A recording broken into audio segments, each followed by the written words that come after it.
কসবা ল কলেজের ছাত্রীকে গণধর্ষণ কাণ্ডে প্রথমবার শর্ত সাপেক্ষে জামিন পেয়েছেন কলেজের নিরাপত্তারক্ষী পিনাকি বন্দ্যোপাধ্যায়। আলিপুর সেশনস কোর্টের ভ্যাকেশন বেঞ্চ এই সিদ্ধান্ত নেয়।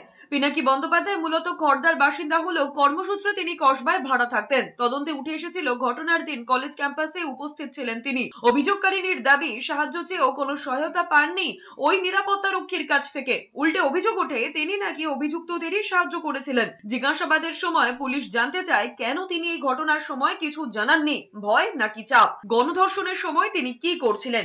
এই প্রশ্নগুলির সন্তোষজনক উত্তর দিতে না পারায় তাকে গ্রেফতার করা হয় 28 জুন। 25 জুন কসবার সাউথ ক্যালকাটা ল কলেজে প্রথম বর্ষের এক ছাত্রীকে গণধর্ষণ করা হয়। মূল অভিযুক্ত ছিলেন কলেজের প্রাক্তন ছাত্র মনোজিৎ মিশ্র, যিনি তখন কলেজের অস্থায়ী কর্মীও ছিলেন। তার সঙ্গে জড়িয়ে পড়ে তৃতীয় সেমিস্টারের দুই ছাত্র প্রমিত মুখোপাধ্যায় এবং জাহিদ আহমেদ। 26 জুন 3 অভিযুক্তকে গ্রেফতার করে পুলিশ। পরে তাদের জেরায় উঠে আসে নিরাপত্তারক্ষী পিনাকির নামও। দীর্ঘ 3 মাসেরও বেশি সময় হেফাজতে থাকার পর অবশেষে জামিন মিলল।